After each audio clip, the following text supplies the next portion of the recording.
This is Titan, the Air Force's largest ICBM, now in late stages of testing at Cape Canaveral. Titan's first launch was in February 1959, and since early 1960, it has been making ICBM range flights down the Atlantic missile range. August 1960 proved a busy month for aerospace activities. This 5,000-mile Titan, an Atlas, flew 7,000 miles. The X-15 set new speed and altitude records.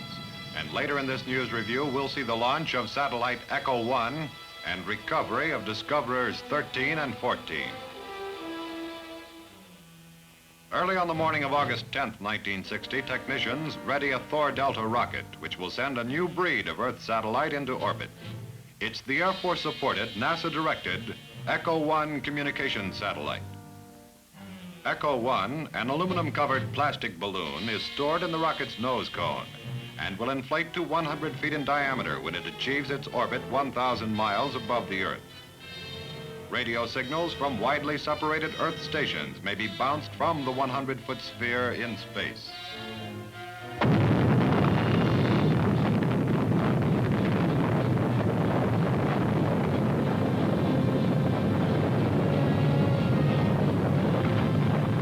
Prime stations in New Jersey and California, as well as numerous intermediate stations around the world, have successfully communicated using the Echo as a sounding board in space. This message is being transmitted from the Rome Air Development Center's Trinidad test site to Rome, New York via Echo 1 as an intercontinental space communication test.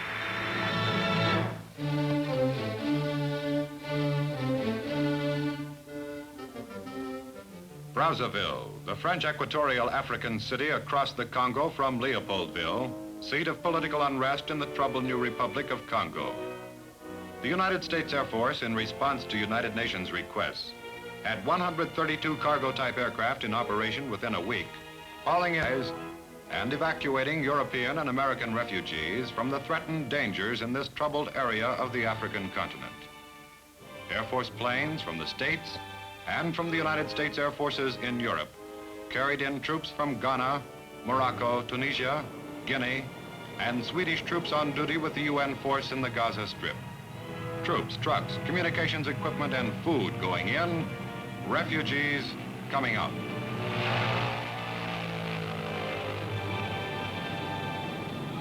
American refugees, mostly missionaries, are landed at Andrews Air Force Base near Washington. The quick response to emergencies, like the Congo, have become routine to this nation's strategic airlift force. Experience gained in the Berlin airlift, the Lebanon crisis of '58, the Moroccan and Chilean earthquakes, and Matt's combat exercise Big Slam in early 1960, have conditioned our airlift force to operate quickly and efficiently, whenever and wherever the need may arise.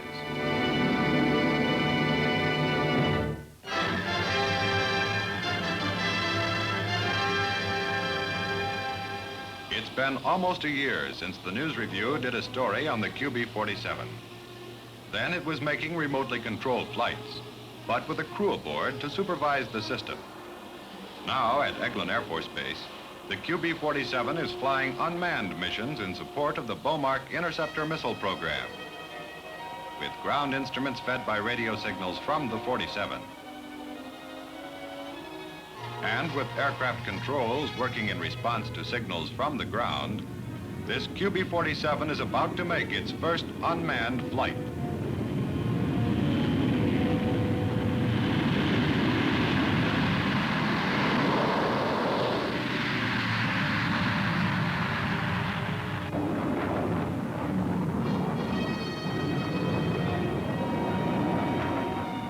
Once in the air, a T-33 Director aircraft takes over and guides this huge drone on its assigned target mission. The T-33 then leaves the 47 on its own, and far below, a Bomarc is launched under control of the Sage air defense system.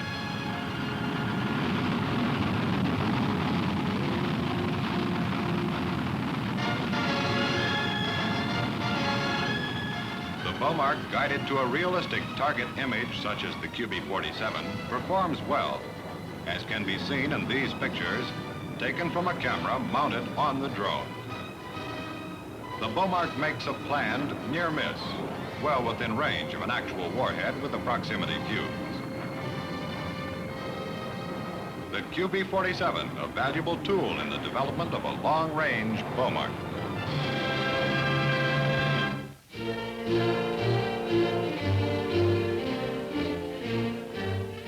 Keesler Air Force Base near Biloxi has long been the basic electronics instruction center for the Air Force. Here, in conventional classroom instruction, airmen are learning information which will help them in technical fields such as missiles, radar, fire control systems, and the like. When one student asks a question, all others must wait while the instructor gives the answer. With the new method of instruction currently being tested at Keesler, faster students may find they can progress at their own speed, and those who are having a tough time can get the extra help needed. It's made possible by a machine called the Auto-Tutor.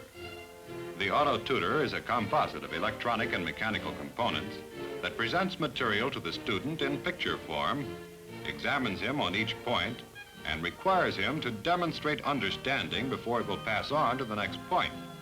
When a student comes up with a wrong answer, the machine will tell the student what he did wrong and review the material until he comes up with demonstrated understanding and the right answer. Then he may go on to the next problem.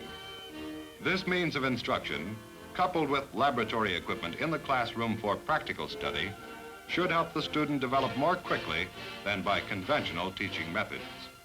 The Auto-Tutor, combined with trained instructors to give guidance and to evaluate the student's performance, may provide new teaching methods to supply the Air Force with more proficient technicians in shorter time and at less cost to the taxpayer.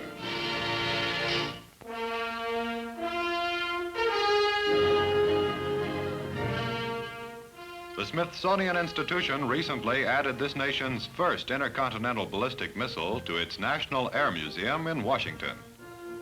The 80-foot-tall Atlas joins a long list of aviation memorabilia which marks an amazing growth from the Wright brothers' 1903 biplane to the globe-spanning missiles of today.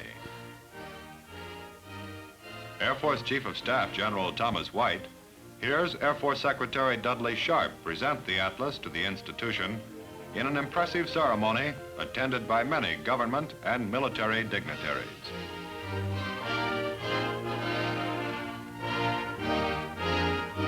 Mrs. Goddard, wife of the late Dr. Robert Goddard, father of modern rocketry, receives a medal in honor of her husband's work, which led to the development of rockets like the Atlas. Dr. Goddard fired his first liquid rocket in 1926, and as a captured German V-2 scientist said during interrogation in 1945, "Ask your own Robert Goddard, we learned about rockets from him." Belated tribute to a man now honored in the National Air Museum.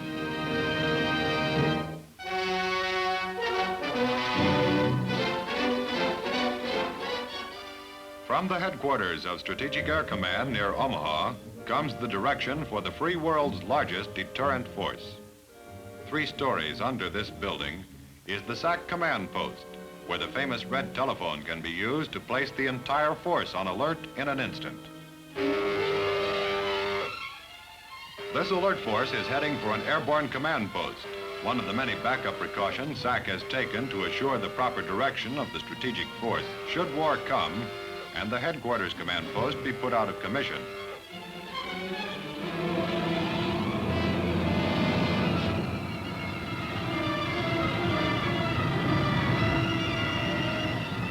When the airborne command post director, always a general officer, arrives, the air crew has the KC-135 ready to roll.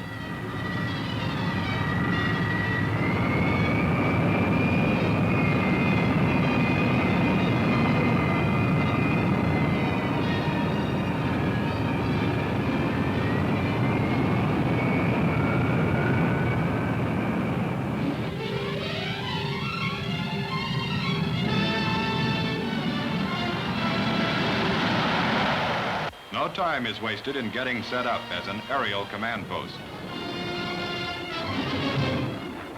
The most advanced communication systems link the 135 with the command post at SAC headquarters.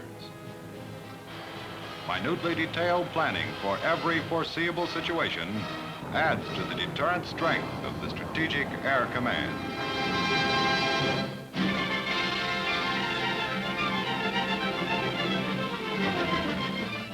At Andrews Air Force Base near the nation's capital, Air Force Chief of Staff General White, along with the Commander of Air Research and Development Command, Lieutenant General Bernard Schriever, gets a close look at the Air Force satellite Discoverer 13, recovered from the waters of the Pacific after 18 revolutions around the Earth.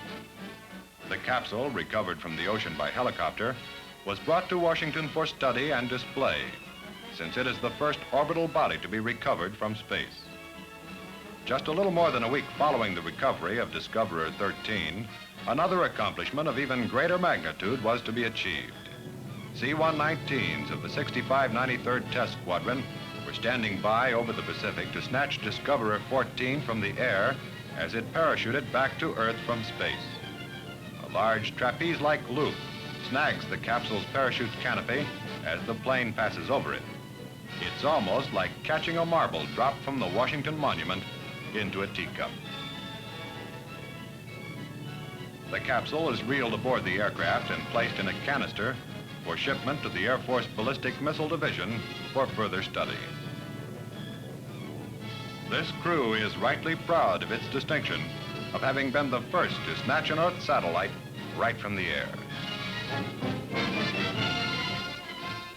At Hickam Air Force Base, General Emmett O'Donnell awards the Distinguished Flying Cross to the aircraft commander and the Air Medal to the crew of the recovery aircraft.